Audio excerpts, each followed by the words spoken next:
You join us for the final 5 heat matches before we see the winners pulling the winners in the second round. First up, we have a familiar face in Toby the Spaniel driving Tug of Wood. So this is another big dog in the whole Fieldhouse Challenges world. Toby the Spaniel. Toby the Spaniel and his accomplice Simon Hunt. They're 53 and 12 years old, respectively. And what's he done here, Adam? This is an absolute mega contraption, isn't it? Brilliant, isn't it? He's got four grippy wheels on the bottom, but then he's got this skirt all the way around, like kind of like an inverse hovercraft, sucking it down. Inverse hovercraft, what would you call that? Don't know. I'd probably say it's probably like a hoovercraft or something like that. Hoovercraft. Yeah, that'd be a good name for it, wouldn't it? Yeah. Absolutely brilliant machine there. And obviously we've got the token Toby the Spaniel, hand-carved dog, steering the ship to victory. Yeah, cleaning the floor. He said it might not excel in the competition, but at least you'll have a clean paw afterwards. Yeah. So thank you very much, Simon Hunt, Toby the Spaniel.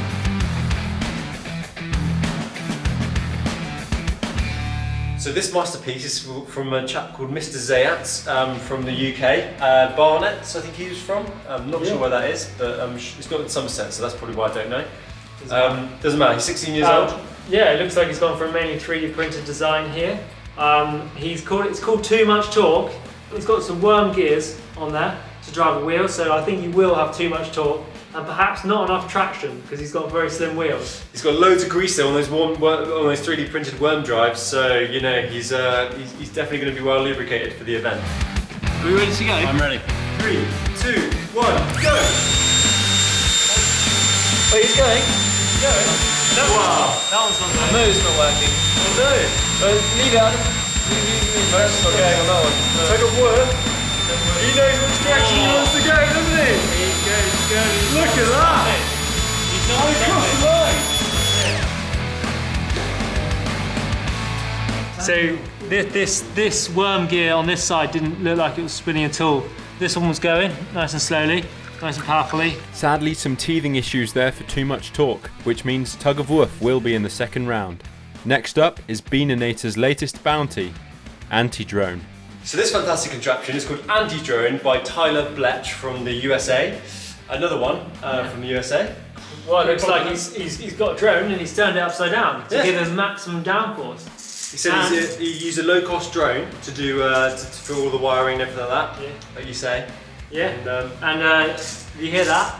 He's filled it with BB pellets until it meets the just under the 500 gram limit. So maximum weight, maximum downforce with the propellers.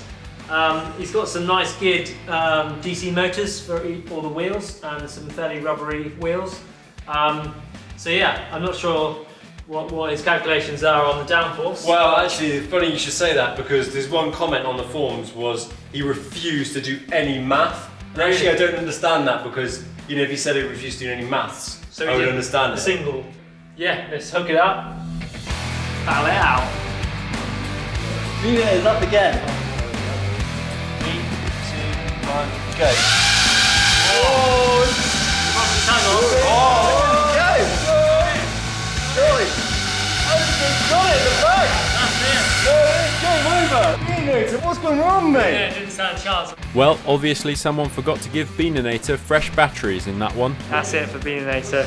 Nevertheless, Anti-Drone will be in round 2, facing either WD Tugger or Super Sucker. So this chap's called Trenton. It's called WD Tugger, and I'm not sure why it's called WD Tugger. WD-40 reference? Well, oil. No. We'll never know. We'll never know. But what he has done is he's maxed out his rubber bands, hasn't he? Yeah, it's mainly 3D printed. Everything's 3D printed on here. He's got an old, a little Lego motor here, driving a couple of cogs, which then go onto sort of worm-driven gears. But yeah, as Damon says, it's got loads of rubber bands on here, loads of surface area, 12-wheel drive, and the wheels pretty much cover the whole surface. So he's really maximised his space claim. Maybe a bit too much. We have to double check on the measurements there, won't we? Was it 250 long? 250 long. We'll double check his thing. We're gonna have to double check it. I think it's got to be 250 long. Yeah, that's the minimum and also the maximum. Yeah, the maximum. That's just the maximum. You can be 2.5 millimetres long if you like.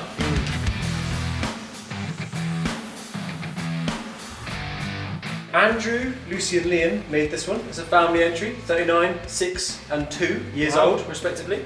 And this one is the furthest travelled out of any of our entries. Come all the way around the world, and then around the world again, and then halfway around the world again from Australia. It has this one. Wow. Crazy. So, Super Sucker. Yeah, Super Sucker. And Super it's Sucker. got a lot of things, a lot of cool attributes to it. Yeah. It's got tracks, it's got rubber tracks on both sides.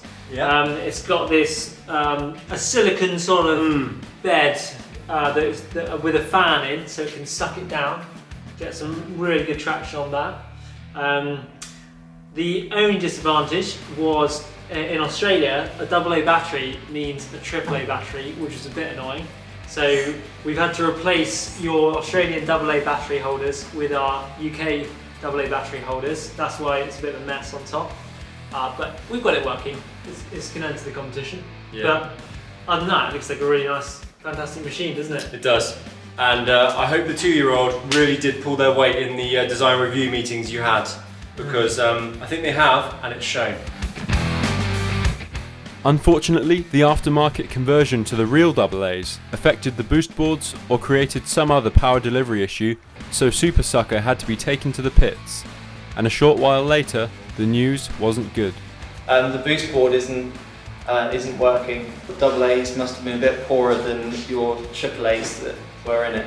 So I'm going to put it back to the AAA's and we're going to run it. The conclusion was to convert it back to AAA's and run the match, but sadly it had to be disqualified either way. One, go. Wow! Both really Yeah. This one's got it. Might be a photo finish this one. 30 seconds. Yeah, that easy. one is dragging no problem. This thing's got power.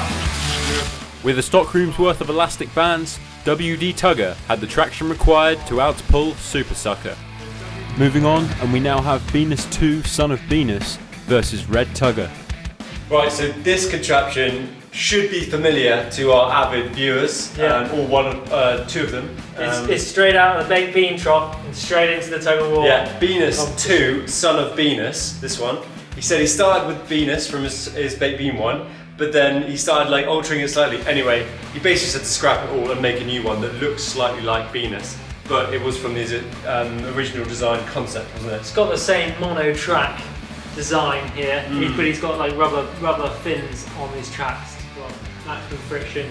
He's got all sorts of good design features like this hinge hook here, and then obviously the screws. Yeah, I wonder how well they're going to work. He's banking on our floor have loads of holes in it, but that's quite offensive actually, because we take good pride in our floor. I did say it was going to be smooth floor. Yeah, exactly. So actually we were quite offended by this entry, but we shall see how it does.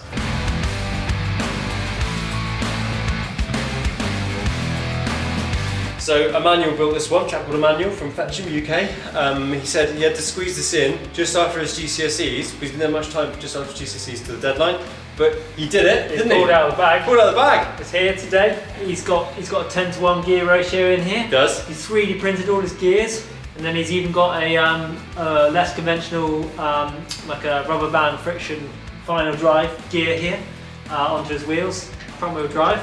A couple of little DC motors in there, so I think it could be pretty good. You know what? For a 16-year-old, big kudos to you, mate. It's like back, so it's going well. So it gets.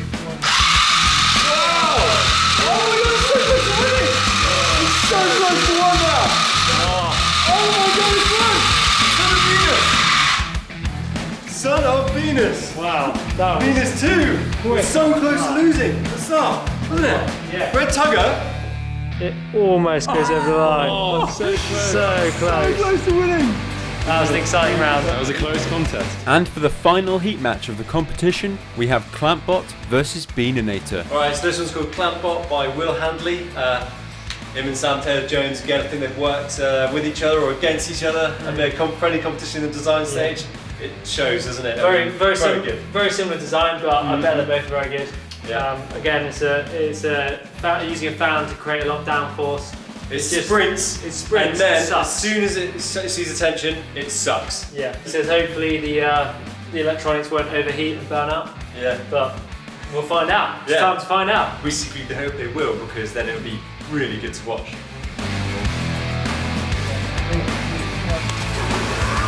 Oh!